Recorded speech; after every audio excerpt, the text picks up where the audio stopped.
Hello, good morning అమ్మ. ఈరోజు తల్లిదండ్రులు పిల్లల కోసమని ఎన్నో త్యాగాలు చేసి చదివించి పిల్లల్ని పెద్ద చేస్తున్నారు. బాగానే ఉంది అంతవరకు. పిల్లలు చదువుకుంటున్నారు. ఆ చదువుకునే క్రమంలో వాళ్ళు చక్కగా పుస్తకాలు రిఫర్ చేసుకోవటము, లేకపోతే మంచి లైబ్రరీ ఉంటాయి, కాలేజీలోనే లైబ్రరీ ఉంటాయి, ఆ లైబ్రరీలో పుస్తకాలు చదువుకోవటము చేసుకోవటము, లేకపోతే లెక్చర్లను అడిగితే వాళ్ళు చెప్తారు ఏమేం కావాలి, ఏమేం బుక్స్ రిఫర్ చేసుకోవాలి అనేది చెప్తారు.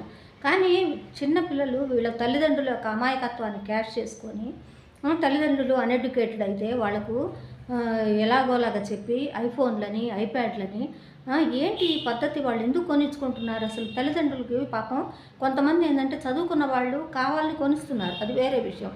డబ్బున్న వాళ్ళు, డబ్బు లేని వాళ్ళు పాపం అప్పులు చేసి పొలాలు అమ్ముకొని, స్థలాలు అమ్ముకొని, బంగారాలు అమ్ముకొని వీళ్ళకు ఈఎంఐలు కట్టుకోను ఐఫోన్లు కొనాల్సినంత అవసరం ఏముంది చెప్పండి అసలు? ఐఫోన్లు చదివినంత మాత్రం వీళ్ళేమన్నా పెద్ద ఐఏఎస్ ఐపీఎస్ ఆఫీసర్లు అయిపోతారా? లేకపోతే ఏమన్నా పెద్ద ఈ సీఈఓలు అయిపోతున్నారా అని వీళ్ళ ఉద్దేశం అసలు? వీళ్ళకి ఎందుకు? చిన్నపిల్లలకి 18 ఏళ్ళు 19 ఏళ్ళ పిల్లలకి ఐఫోన్లు ఎందుకమ్మా అసలు? చదువుకునే పిల్లలకి ఎందుకు అసలు? పోనీ వాళ్ళు ఏమైనా చదివి వస్తున్నారా అంటే అది లేదు, వాళ్ళు చేసే వ్యవహారాలు వేరు. కాబట్టి తల్లిదండ్రులందరూ కూడా చాలా అంటే చాలా జాగ్రత్తగా ఉండండి. పిల్లలు ఏది అడిగితే అది ఇవ్వద్దు. నేను పోయినసారే మీకు చెప్పాను, పిల్లల మీద అతి ప్రేమ అనేది పెట్టుకోవద్దు. ఎటువంటి పరిస్థితుల్లో కూడా వాళ్ళ అతి ప్రేమను వాళ్ళని ఎంకరేజ్ చేయొద్దండి. వాళ్ళు ఏది అడిగితే అది ఇవ్వద్దు. ఎటువంటి పరిస్థితుల్లో వాళ్ళని అడగండి. వాళ్ళ స్కూళ్ళ టీచర్లలో, లెక్చరర్లను, లేకపోతే వాళ్ళ యొక్క ప్రిన్సిపల్ దగ్గరకు పోండి. మీరు మా అమ్మాయిని కానీ మా అబ్బాయిని కానీ ఫలాని అది అడిగారట కదా, ఫోన్ కొనుక్కోమన్నట్టు కదా, అది ఇప్పుడు అవసరమా అని అడగండి. లేదండి, కాదండి, అవసరమా అంటే అప్పుడు ఆలోచిద్దాం. వాళ్ళు అవసరం లేదనే చెప్తారు. 99% కూడా వాళ్ళకి పిల్లలకు ఫోన్లు అంతంత పెద్ద పెద్ద కాస్ట్లీ ఫోన్లు కొనిమని ఏ టీచర్లు చెప్పరు, ఏ ప్రిన్సిపల్స్ చెప్పరు.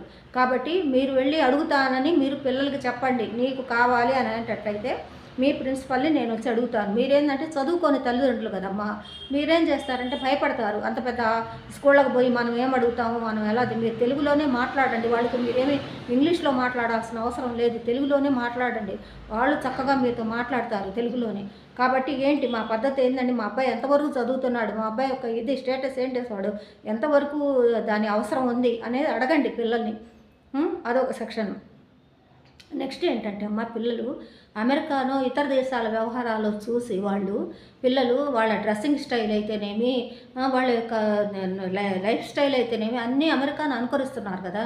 కాబట్టి మీరు ఏం చేస్తారంటే, అమెరికాలో వాళ్ళు ఏం చేస్తారు, పిల్లల్ని 18 ఏళ్ళు రాగానే బయటికి పంపించేస్తారు. తల్లిదండ్రులు మనలాగా పోషించరమ్మా, అర్థమైందా? మీరేం చేయండి, వాడు అమెరికా స్టైల్లో ఉండాలో, లేకపోతే నేను విదేశాల స్టైల్లో ఉండాలి, నేను చాలా క్లాస్గా ఉండాలి అని అన్నాడు అనుకోండి, హ్యాపీ, వెళ్ళు నాయన, నీ స్వేచ్ఛ స్వాతంత్రాలు ఇన్ ద సేమ్ టైం అమ్మాయి అయినా కానండి, మా స్వేచ్ఛ స్వాతంత్రాలు మాకు కావాలి, మేము చాలా ఫ్రీడమ్గా ఉండాలి, మేము చాలా ఎంజాయ్మెంట్ చేయాలి అన్నారనుకోండి, ఓకే, హ్యాపీ. మీరేమీ మాట్లాడద్దు. 18 సంవత్సరాలు అయిపోగానే వాడి బ్యాగు తీసి పక్కన పెట్టి బయటికి పంపించి, మీరు ఇష్టం నాయన, నువ్వు సంపాదించుకో, మేము ఇంకా పెట్టదలుచుకోలేదు, పెట్టలేము.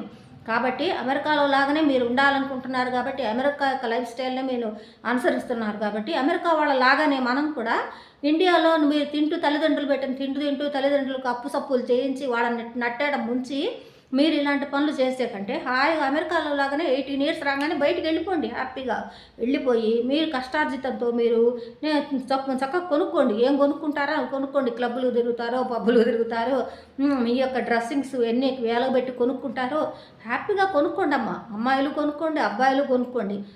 అంతేగాని మీరు మీ అమ్మ నాన్న వాళ్ళకి మీరేం పెట్టక్కర్లేదు. అప్పుడు మీకు మీరే కొనుక్కొని మీరు ఒక స్థాయికి రండి, మీరు నిరూపించుకోండి, మీ యొక్క శక్తి సామర్థ్యాలు నిరూపించుకోండి. అంతేగాని అమ్మ వాళ్ళని ఐఫోన్లు కొనమంటాము, అమ్మ వాళ్ళ దగ్గర నీకెందుకు డ్రెస్సింగ్లు 20,000 పెట్టి డ్రెస్సింగ్లు, 10,000 పెట్టి డ్రెస్సింగ్లు కొనిచ్చుకోవటము, పబ్బులు తిరగటం, క్లబ్బులు తిరగటం అవన్నీ మానేసేయండి.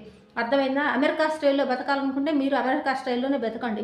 కాదు మేము ఇక్కడ 18 ఇయర్స్ వచ్చినా అమ్మా నాన్న మీద మేము ఆధారపడతాము, అమ్మా నాన్నలు చెప్పినట్టే వింటాము, అమ్మా నాన్నలు చెప్పినట్టే చదువుకుంటాము అని బుద్ధిగా ఉండేటట్టయితేనే అప్పుడు తల్లిదండ్రులు కూడా మిమ్మల్ని ఇళ్లలో పెట్టుకొని మిమ్మల్ని పోషిస్తారు, వాళ్ళ బాధ్యత. కానీ మీరు వాళ్ళ తల్లిదండ్రుల మాటలు వినకుండా మీ ఇష్టం వచ్చినట్టు మేము బిహేవ్ చేస్తామంటే మాత్రం తల్లిదండ్రులకు నేను చెప్పే సలహా ఒకటే, 18 ఏళ్ళు కాగానే బయటికి పంపించండి వాళ్ళని. ఎలాగైనా బతకనివ్వండి. మీరు వాళ్ళ మీద అతి ప్రేమ చూపించొద్దండి. అతి ప్రేమగా పోయి పిల్లల్ని వాళ్ళకి ఐఫోన్లు కొనిచ్చి చూస్తున్నారు కదా, ఒక్కొక్కళ్ళ యొక్క వ్యవహారాలన్నీ కూడా వాళ్ళని స్కూళ్ళకు తల్లిదండ్రుల మీద గౌరవం లేదు, స్కూళ్ళల్లో ప్రిన్సిపల్స్ మీద గౌరవం లేదు. అలాంటి పిల్లలకి మీరు ఏమి ఎంకరేజ్ చేయాల్సిన పని లేదమ్మా. చాలా అంటే జాగ్రత్తగా ఉండండి. మీరు జాగ్రత్తగా ఉండండి. అలాంటి స్వేచ్ఛా స్వాతంత్రాలు గల పిల్లలకి మీరేం ఎంకరేజ్ చేయాల్సిన పని లేదు. హ్యాపీగా వాళ్ళని బయటికి పంపించండి. మీరు చేయాల్సిన పని ఏంటంటే బయటికి పంపించొచ్చి వాళ్ళకి కష్టం అనేది విలువ, కష్టార్జితం అంటే ఎలా ఉంటుంది, ఒక 5 రూపాయలు సంపాదించాలంటే దాని వెనక ఎంత కష్టం ఉంటుందని పిల్లలకు తెలియాలంటే కంపల్సరిగా మీరు పిల్లల్ని బయటికి పంపించండి. బయటికి పంపించి వాళ్ళని బతకమనండి. కాదు కూడదు మేము అమెరికాలో వెళ్ళిపోతామంటే వెళ్ళమనండి. వాళ్ళు ఇష్టం వచ్చిన దేశాలకు వెళ్ళిపోమనండి. అక్కడ స్వేచ్ఛా స్వాతంత్రాలు, అక్కడ తాగుడు తిరుగుడు వ్యవహారాలు మాకన్నీ కూడా మేము ఇతర దేశాల్లో చేయాలనుకుంటున్నామంటే వెళ్ళిపోండి. ఇతర దేశాలకే వెళ్ళిపోండి. మీరు కష్టపడతారో నష్టపడతారో ఏం చేస్తారో మీరు సంపాదించుకొని ఇతర దేశాలకు వెళ్ళిపోండి. హ్యాపీగా వెళ్ళిపోండి. అర్థమైందా?